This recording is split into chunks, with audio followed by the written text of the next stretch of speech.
Oke, di sini aku akan jelasin tentang divisi kuliner terlebih dahulu. Next. Oke, yang pertama aku akan jelasin tentang arti logo dari divisi kuliner. Nah, logo divisi kuliner ini terbentuk dari gabungan elemen daging, topi, dan peralatan masak. Daging sendiri mempunyai makna sebagai hasil produksi divisi dan menandakan outputnya adalah produk dari divisi kuliner sendiri. Sedangkan topi itu melambangkan rasa profesionalisme serta menjaga kebersihan produk dalam memproduksi produk divisi. Dan peralatan masak ini melambangkan peralatan yang digunakan dalam proses produksi divisi kuliner. Apa sih Kak divisi kuliner itu? Jadi divisi kuliner itu merupakan salah satu dari 4 divisi yang ada di KSKM. Divisi kuliner ini merupakan divisi yang kegiatannya itu berhubungan dengan dapur atau masakan yang bergerak di bidang makanan dan minuman, baik yang sudah ada di pasaran maupun inovasi-inovasi atau ide-ide baru dari anggota divisi kuliner tersebut yang nantinya akan dikembangkan bersama. Dan divisi kuliner ini memberlakukan sistem pre-order. Nah, pada periode 2025 kemarin, divisi kuliner itu terdiri dari 20 anggota yang dalam pelaksananya itu terdiri dari 2 departemen, yaitu Departemen Produksi dan Departemen Marketing and Communication atau biasa disebut Departemen Markom. Seluruh kegiatan divisi kuliner ini dilaksanakan secara offline. Nah, hal ini tuh memberikan dampak positif bagi anggota-anggota divisi kuliner dalam mempererat hubungan antar anggota dan melakukan kegiatan bersama-sama sehingga setiap individu itu dapat berpartisipasi secara aktif dalam setiap kegiatan divisi kuliner. Next. Nah, selanjutnya ini ada foto produk dari divisi kuliner tahun 2025 kemarin yang merupakan spicy roll sausage. Jadi di sini tuh ide atau inovasi baru dari beberapa anggota divisi kuliner tahun 2025 kemarin yang dikembangkan bersama dan ini produknya tuh mencapai target penjualan yang telah ditentukan. Jadi ini termasuk menguntungkan bagi divisi kuliner dan juga KSKM. Nah, nantinya di divisi kuliner ini ada produk-produk turunan atau produk dari tahun-tahun sebelumnya yang nanti akan dijalankan dan dibuat bersama-sama di divisi kuliner. Next. Oke, di sini ada struktur organisasi, yaitu ada inti divisi kuliner, departemen markom, dan departemen produksi. Ya, intinya ini ada kepala divisinya yaitu Kak Husnul Inayah, bendara divisinya ada Kak Septiani Dewi, sekretaris divisinya ada Kak Sabrina Wahyu, dan koordinasi stafnya ini ada Kak Ahmad Nurfuad Ramadhani. Di departemen markom ini kepala departemennya ada Kak Novianto Dwi dan 5 anggota lainnya. Lalu di departemen produksi ini kepala departemennya ada Kak Alvino Arichandra dan 9 anggota lainnya. Next.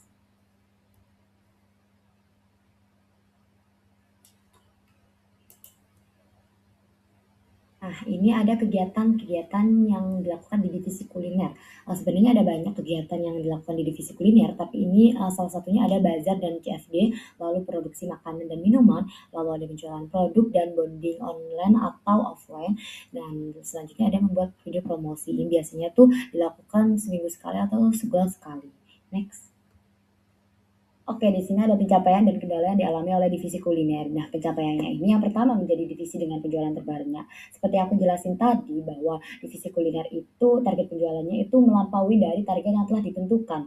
Dan yang kedua ini mendapatkan banyak sekali pengalaman baru di bidang kuliner, seperti pengalaman memasak, rasa kekeluargaan, dan di sini kita berkembang bersama-sama. Lalu yang ketiga menjadi pemenang video ucapan kreatif divisi pada acara Disnatalis KSKM 2025 kemarin. Kendalanya ini yang pertama sulit untuk mendapatkan bahan baku dengan harga yang murah. Seperti yang kita tahu harga bahan baku itu relatif berubah-ubah, kadang mahal, kadang murah. Dan bahan baku dengan harga yang murah biasanya hanya ada di toko beberapa toko saja.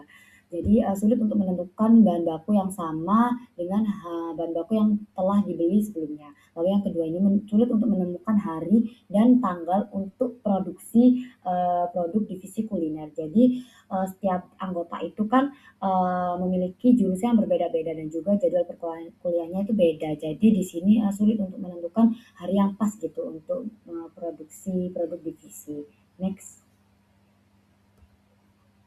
Nah, motivasi dan harapannya itu menjadikan divisi sebagai tempat yang hangat dan penuh rasa kekeluargaan, serta harus bisa berkembang lagi menjadi lebih baik untuk kedepannya. Lalu mengajak seluruh anggota itu untuk aktif ikut berkontribusi dalam setiap kegiatan divisi kuliner. Lalu membuat produk yang berkualitas, kreatif, unik, dan bisa diterima oleh banyak orang, baik itu anak kecil maupun sampai orang dewasa.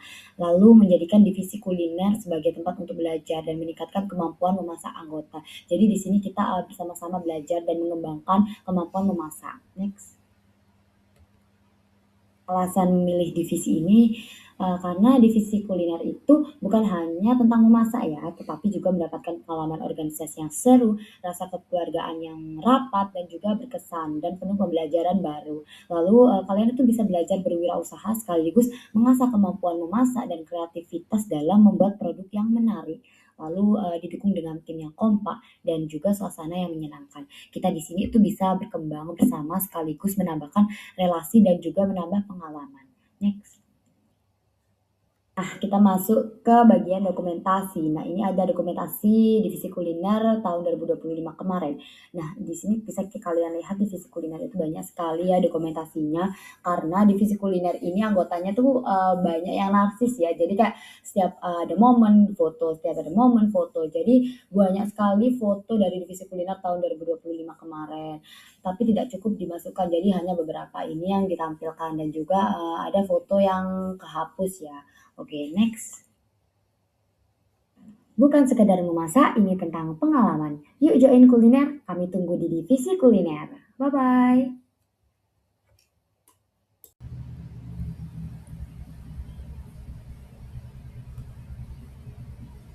Selanjutnya, divisi kerajinan tangan. Nah, pada PPT ini kan sudah tertera foto dari logo divisi kerajinan tangan. Logo dari divisi kerajinan tangan ini dilambangkan dengan penggabungan outline antara telapak tangan dengan gagang gunting. Makna logo tersebut menggambarkan produk dari divisi kerajinan tangan yang dirakit dengan buatan tangan sendiri serta dengan bantuan peralatan. Nah, kalau misalkan bingung apa sih divisi kerajinan tangan itu? Divisi kerajinan tangan merupakan salah satu dari 4 divisi di KSKM yang berfokus pada pengembangan kemampuan dan kreativitas anggota muda dalam bidang kerajinan. Divisi ini tuh berperan dalam menciptakan berbagai produk yang dibuat secara manual dengan memanfaatkan pengetahuan dan keterampilan yang ada, sehingga dapat menghasilkan karya yang memiliki nilai guna dan layak untuk dijual. Dalam divisi ini berfokus kepada kegiatan handmade yang kreatif serta memenuhi tren aksesoris yang sedang digemari oleh kalangan muda.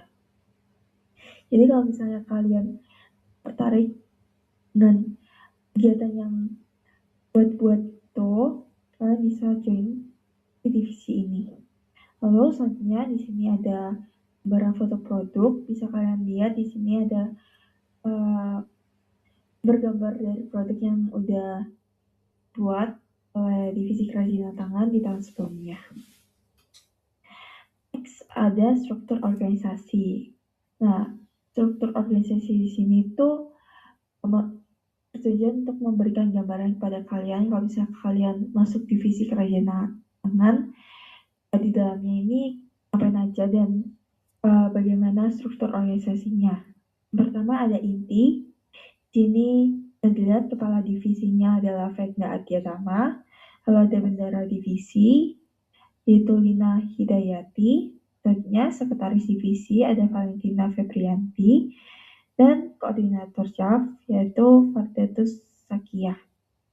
Nah, di divisi ini tuh departemennya dibagi jadi dua, yaitu Departemen Markom dan Departemen Produksi.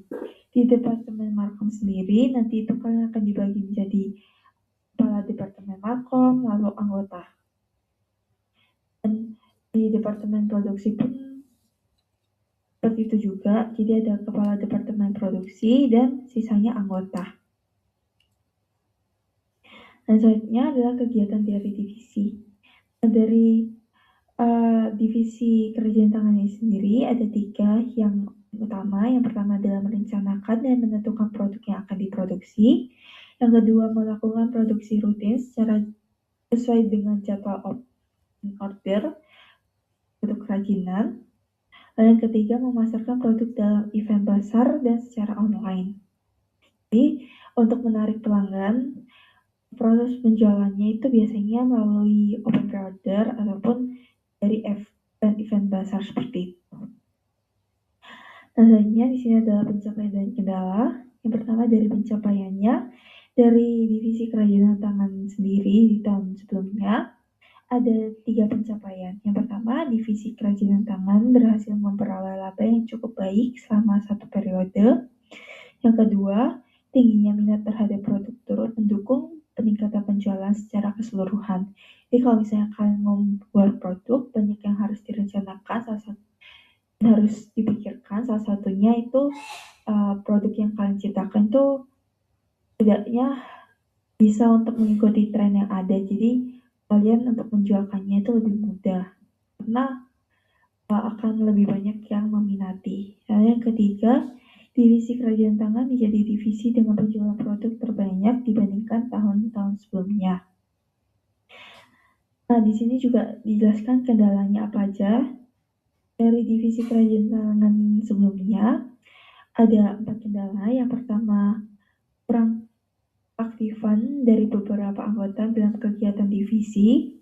Selanjutnya, jumlah anggota yang hadir saat produksi sering tidak mencukupi.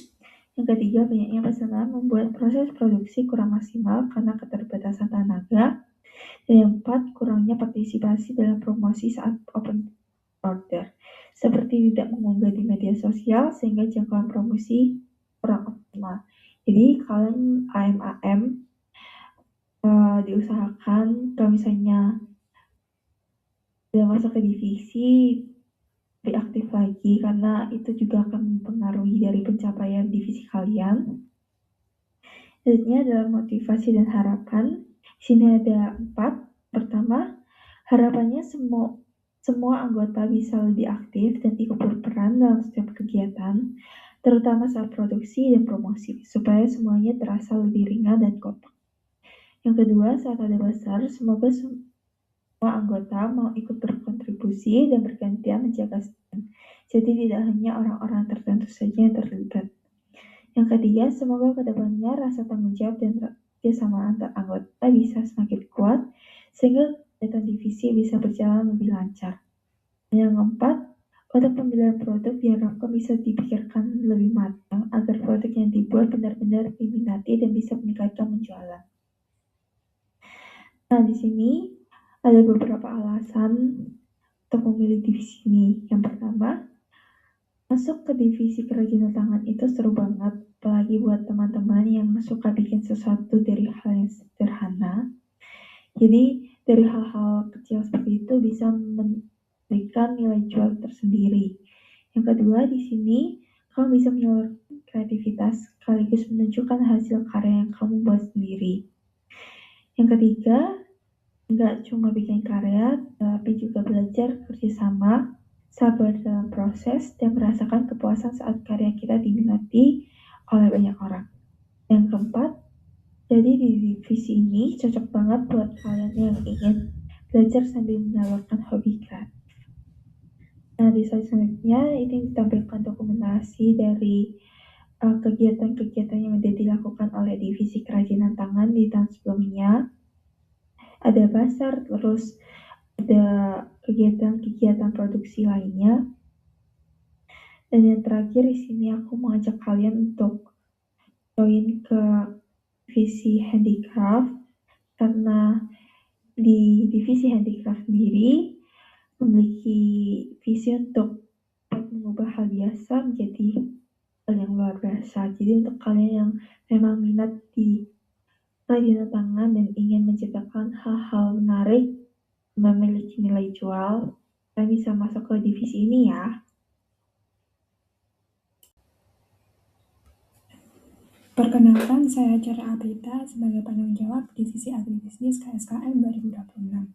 Di sini saya akan memperkenalkan beberapa hal terkait dengan Divisi Agribisnis. Yang pertama yaitu logo dari agribisnis itu sendiri. Di dalam logo tersebut terdapat tanaman kaktus yang melambangkan karakter mudah beradaptasi dan tumbuh di mana saja, serta memiliki tingkat daya tahan yang tinggi. Jadi kaktus ini tuh dimaknai sebagai bentuk ketahanan, keteguhan, dan juga kegigihan. Alasan kaktus ini tuh digunakan sebagai logo dalam divisi agribisnis, yakni sebagai citra bahwa divisi ini tuh bergerak dalam bidang pertanian dan juga perkebunan. Nah, untuk selanjutnya, apa itu divisi agribisnis?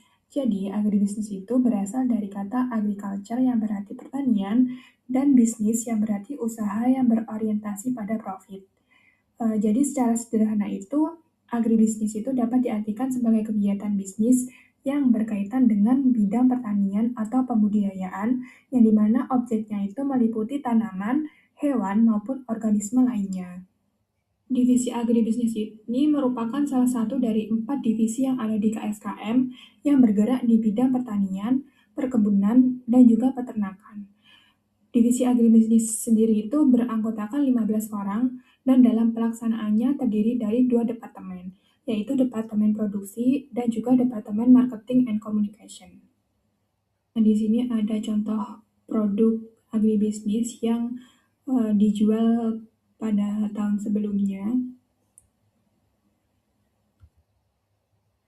Selanjutnya di sini ada struktur organisasi dari Divisi Agribisnis 2025 yang terdiri dari inti, yang dimana ada kepala divisi yaitu Elisa Fitriani Pangestuti, bendahara divisi yaitu Cornelia Novi Septianingtyas, sekretaris divisi yaitu Yasi Arsyida Rohmadoni, dan koordinasi CAF yaitu Rizka Ramadhani. Kemudian ada Departemen Markom, yaitu Marketing Communication. Terdapat Kepala Departemen Markom yaitu Cahya Firly Prasiwi dan beberapa anggota lainnya. Kemudian juga ada Departemen Produksi. Untuk Kepala Departemen Produksinya yaitu Renza Putri Amelia dan beberapa anggota lainnya.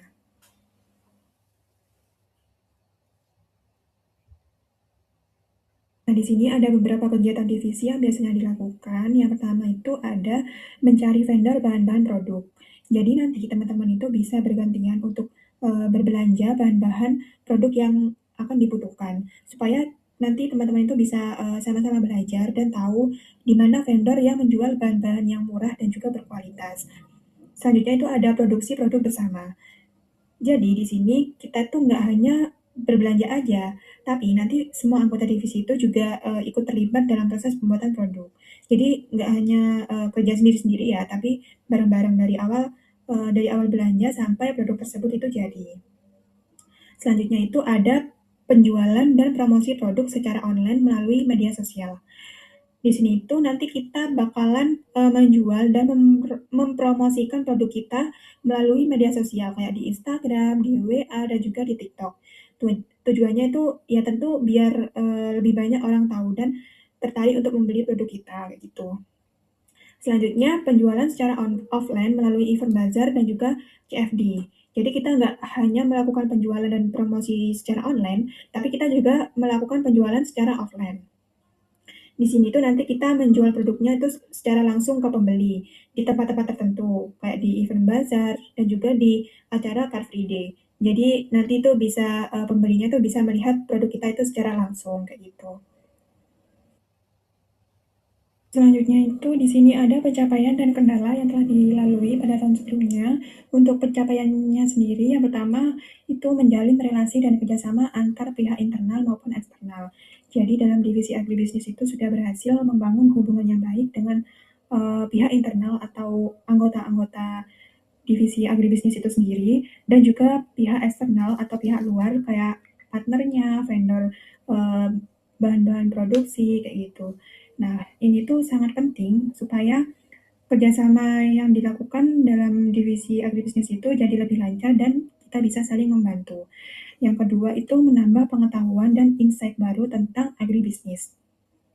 Di sini tuh maksudnya anggota divisi agribisnis itu jadi lebih paham tentang dunia agribisnis, mulai dari cara produksinya, cara pemasarannya, sampai pengelolaan usahanya. Jadi nggak cuma praktik aja, tapi kita juga akan belajar hal baru. Yang selanjutnya itu berhasil meningkatkan total penjualan dari tahun sebelumnya. Jadi jumlah penjualan produk agribisnis pada tahun 2025 ini tuh lebih tinggi dibanding dengan tahun lalu. Jadi hal ini tuh menunjukkan bahwa usaha dan strategi yang dilakukan oleh anggota-anggota agribisnis sebelumnya ini berhasil dan berkembang gitu. Nah, selanjutnya itu ada beberapa kendala juga. Yang pertama ada ketidakaktifan dari beberapa anggota. Jadi kayak kurangnya sumber daya manusia gitu ya yang hadir saat proses produksi, sehingga mungkin cuma sedikit anggotanya untuk membantu dalam proses produksi, dan biasanya mungkin hanya beberapa anggota aja yang hadir kayak gitu. Yang kedua itu ada penyesuaian waktu antar anggota. Nah, penyesuaian waktu dengan anggota itu juga menjadi salah satu tantangan, karena setiap masing-masing anggota itu kan pastinya mempunyai kesibukan masing-masing gitu ya. Jadi hal tersebut itu bisa menjadikan kendala, karena mungkin beberapa anggota jadi nggak bisa hadir saat proses produksi. Yang selanjutnya itu ada proses pemasaran yang menyesuaikan minat konsumen. Di sini itu maksudnya masalah minat para pembeli itu beranggapan bahwa memasak sayur mentah itu lebih lama dan memilih cara praktis dengan membeli makanan jadi. Tadi kan produk yang dijual itu sayur wrap gitu ya. Jadi orang-orang itu pasti mikirnya kayak masak itu ribet, kita beli yang udah jadi aja kayak gitu. Jadi persaingan harga dengan penjual sayur lain di sekitar kampus itu kayak lebih ketat gitu, dan mungkin kita kayak keterbatasan pasar yang ditargetkan gitu. Dan yang terakhir itu ada kurangnya respon, saran, dan juga masukan. Nah, di sini tuh biasanya itu respon dari anggota selama mungkin kayak radif kayak gitu tuh kurang, jadi menjadi kendala dalam pengambilan keputusan dan juga pelaksanaan saat pertemuan divisi atau saat rapat divisi. Nah, dari beberapa kendala yang terdapat pada tahun sebelumnya, di sini ada motivasi dan harapan yang dari beberapa kendala yang ada di slide sebelumnya. Nah, dari beberapa kendala yang telah ada, pastinya muncul motivasi dan harapan untuk divisi agribisnis tahun ini. Yang pertama itu dapat menciptakan produk yang lebih kreatif dan inovatif sehingga mampu memberikan nilai tambah bagi divisi. Yang kedua itu terus belajar dan mengembangkan pengetahuan di bidang agribisnis agar bisa berkembang bersama. Dan yang terakhir, itu bisa membangun dan menjaga hubungan yang baik antar anggota sehingga tercipta suasana yang kompak dan nyaman. Selanjutnya ini ada alasan kalian harus memilih divisi agribisnis.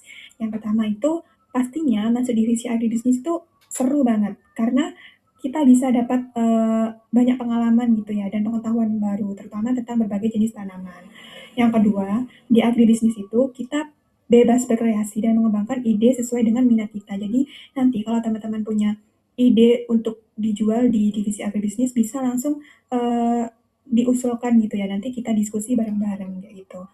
Dan yang terakhir dan yang paling menarik banget, agribisnis itu nggak cuma soal tanaman, nggak cuma kita pertanian dan perkebunan aja, tapi juga ada peternakan, perikanan, dan juga lainnya gitu. Nah, gimana?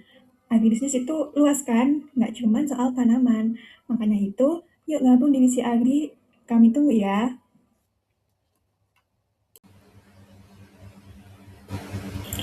Assalamualaikum warahmatullahi wabarakatuh. Baik, selanjutnya di sini ada divisi fashion ya, divisi terakhir. Sebelumnya perkenalkan, saya Anggun Dwi Julianti selaku penanggung jawab divisi fashion. Oke, mungkin kita langsung aja ya. Yang pertama di sini ada arti logo. Jadi logo fashion dilambangkan dengan mesin jahit sebagai peralatan utama dalam proses produksi. Berfungsi untuk menyatukan beberapa potongan kain menjadi satu kesatuan agar mempunyai nilai guna. Logo mesin jahit ini mempunyai makna untuk merekatkan ide dan inovasi dari setiap anggota yang dirangkai untuk menciptakan sebuah produk fashion yang kreatif, inovatif, dan mampu bersaing dengan produk lainnya. Nah, sebenarnya apa sih divisi fashion itu? Baik, yang pertama di sini kita akan membahas fashion terlebih dahulu ya. Jadi fashion adalah gaya berpakaian yang digunakan untuk melindungi tubuh sekaligus memperindah penampilan. Gak cuma itu, fashion juga digunakan sebagai ungkapan dari ekspresi ataupun selera setiap pribadi dengan tujuan untuk menunjang penampilan agar terlihat lebih menarik dan menambah kepercayaan diri. Nah, divisi fashion sendiri merupakan salah satu divisi di KSKM yang berfokus pada produk penunjang penampilan, baik yang sudah ada di pasar maupun inovasi baru. Selain produksi, divisi ini juga memberikan tips and trick, mix and match outfit yang sedang tren, teman-teman. Oke, selanjutnya di sini ada foto produk dari divisi fashion tahun 2025 yang dimana yaitu kaos custom, dan di sini ada beberapa desain yang telah dibuat oleh anggota dari divisi fashion tahun 2025. Nah, selanjutnya ada struktur organisasi. Kita masuk ke anggota inti terlebih dahulu. Yang pertama di sini ada kepala divisi yang dimana dijabat oleh Anissa Solga Aulia. Selanjutnya bendahara divisi Sylvia Ramadhani, sekretaris divisi Cindy Molini Aprilia, koordinator CAF dijabat oleh Farinda Syafa Dia Safitri. Nah, adapun Departemen Markom, kepala Departemen Markom yaitu Carera Fajar Rahmawati dengan kelima anggotanya. Selanjutnya Departemen Produksi, kepala Departemen Produksi yaitu Putri Rahmi Indah dengan ke-9 anggotanya. Oke, selanjutnya kegiatan yang ada di divisi fashion. Jadi kegiatannya itu nggak jauh beda dengan kegiatan yang ada di divisi-divisi lainnya. Yang pertama yaitu melakukan rapat secara online dan offline. Yang kedua, melakukan perancangan desain produk, melakukan pembelian bahan untuk produksi, melakukan proses produksi produk, mengikuti kegiatan bazar, melakukan penjualan pada kegiatan Car Free Day, melakukan kolaborasi dengan divisi kerajinan tangan. Nah, di sini ada pencapaian dan kendala. Pencapaian pertama, divisi fashion berhasil melaksanakan rangkaian kegiatan divisi mulai dari perencanaan hingga produksi. Yang kedua, mampu menghasilkan produk sesuai dengan konsep yang telah ditentukan. Ketiga, meningkatkan pengalaman dan keterampilan anggota dalam bidang desain, produksi, dan pemasaran. Adapun kendala yang dialami oleh divisi fashion, yang pertama, harga produk relatif terlalu tinggi sehingga menyulitkan dalam mencapai target penjualan. Yang kedua, terdapat beberapa anggota yang kurang aktif dalam menjalankan tugas. Ketiga, kegiatan promosi produk masih belum optimal. Keempat, terdapat beberapa anggota yang tidak memenuhi kewajiban pembayaran kas divisi. Dan yang terakhir yaitu kesulitan dalam menentukan jadwal produksi bersama karena sering terjadi crash dengan jadwal perkuliahan anggota lainnya, begitu. Nah, di sini ada motivasi dan harapan. Jadi, buat teman-teman anggota muda yang nantinya ingin masuk ke divisi fashion, tetap semangat. Kita di sini bersama-sama, kita belajar bareng, kita berkembang bareng. Terus diharapkan buat periode berikutnya mampu memilih dan mengembangkan produk yang relevan dengan target pasar, baik dari segi harga, jenis produk, maupun kualitas. Harga ini tolong sangat dipertimbangkan karena yang kita lihat dari kendala dari divisi sebelumnya, harga itu relatif terlalu mahal, jadi mereka sulit untuk mencapai target penjualan mereka. Jadi kalau bisa kalian memilih produk yang HPP-nya itu jangan terlalu tinggi, begitu. Selanjutnya, pemilihan produk perlu lebih disesuaikan dengan kebutuhan dan selera pasar, khususnya kalangan remaja. Sebagai target utama, produk yang akan dikembangkan diharapkan memiliki nilai guna, mengikuti tren, serta memiliki harga yang terjangkau agar mampu meningkatkan minat beli. Apalagi kan target utama kita itu mahasiswa gitu ya. Lalu untuk selanjutnya, diharapkan seluruh anggota dapat lebih aktif dalam mencari ide, melakukan riset pasar, dan berkontribusi dalam proses penentuan produk yang tepat. Kedepannya, semoga divisi fashion mampu menghasilkan produk yang inovatif, relevan, dan berbasis kebutuhan pasar. Baik, apa sih alasan kalian untuk memilih divisi ini? Alasan kalian harus memilih divisi fashion. Jadi, fashion itu deket banget sama kehidupan sehari-hari, apalagi buat anak muda seperti kita, Gen Z. Dengan gabung di divisi fashion, kalian bisa langsung terlibat dalam proses kreatif, mulai dari cari ide sampai ngembangin produk jadi sesuatu yang keren. Terus di sini kalian juga bebas eksplor ide desain, ikutin tren yang lagi hype, sekaligus belajar gimana proses produksi dan cara jualannya. Jadi nggak cuma kreatif, tapi juga makin paham dengan dunia bisnisnya. Fashion juga punya peluang besar di dunia ekonomi kreatif. Dengan ikut terlibat, kalian bisa dapat pengalaman seru sekaligus kesempatan buat bikin produk yang punya nilai jual dan bisa bersaing di pasar. Baik, terus di sini ada beberapa dokumentasi divisi fashion tahun 2025. Oke, fashion itu seni ya teman-teman. Jadi saya harap kalian bisa menjadi salah satu bagian dari karyanya. Terima kasih. Jangan lupa join divisi fashion. Assalamualaikum warahmatullahi wabarakatuh. Perkenalkan, nama aku Garis Nova Ayu Wadani, selaku perwakilan dari bidang penelitian. Di sini aku mau memaparkan sedikit materi tentang pendelegasian. Jadi langsung aja, apa sih pendelegasian itu? Pendelegasian ini adalah proses pemberian tanggung jawab kepada individu atau kelompok, baik dari anggota maupun pengurus untuk mewakili organisasi dalam suatu kegiatan atau kompetisi dengan membawa nama baik KSKM. Nah, next slide selanjutnya ini ada macam-macam lomba pendelegasian. Yang pertama itu ada bisnis model canvas atau BMC. Dalam lomba ini, peserta itu diminta menyusun model bisnis secara sistematis mulai dari target pasar, value produk, sampai sumber pendapatan. Yang kedua ini ada bisnis pitching competition. Nah, di sini peserta itu harus mempresentasikan ide bisnis secara singkat, padat, dan menarik di depan juri. Yang ketiga ada Business Plan Competition. Lomba ini itu lebih lengkap karena peserta itu harus membuat proposal bisnis secara detail, mulai dari latar belakang, analisis pasar, strategi pemasaran, hingga keuangan. Yang keempat, ada lomba Entrepreneurship Case Competition, yaitu lomba berbasis studi kasus. Nah, di sini peserta itu diminta menganalisis masalah bisnis nyata dan memberikan solusinya. Yang terakhir ada acara formal dan informal. Nah, biasanya KSKM itu diundang oleh organisasi lain untuk menghadiri kegiatan tertentu. Slide selanjutnya ini ada manfaat pendelegasian.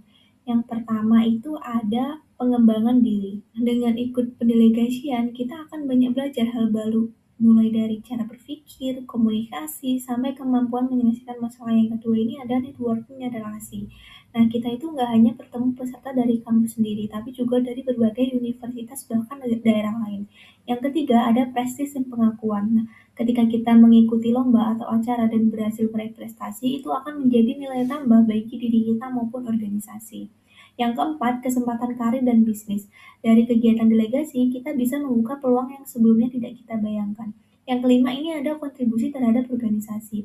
Nah, dengan mengikuti pendelegasian, kita ikut membawa nama baik KSKM di luar. Yang terakhir ada akses fasilitas dan dukungan. Nah, delegasi ini biasanya akan mendapatkan dukungan dari organisasi baik berupa pembinaan, informasi maupun fasilitas tertentu. Selanjutnya ada mekanisme pendelegasian. Jadi anggota muda itu diwajibkan bergabung ke grup pendelegasian. Lalu bidang penelitian ini akan meng-share informasi lomba-lomba itu di grup tersebut. Nah, setelah itu anggota muda maupun pengurus bisa list peminat lomba, mau lomba bisnis plan ataupun BMC. Nah, terus itu delegasi ini akan dibimbing oleh pembina KSKM jika diperlukan. Nah, yang terakhir ini bidang penelitian ini akan mendampingi proses pendaftaran dan seterusnya. Nah, yang slide terakhir ini ada link grup dan QR code. Anggota muda dan pengurus diwajibkan untuk scan barcode atau masuk ke grup pendelegasian karena berbagai macam info lomba-lomba nanti akan di-share di grup tersebut. Sekian dari saya. Wassalamualaikum warahmatullahi wabarakatuh.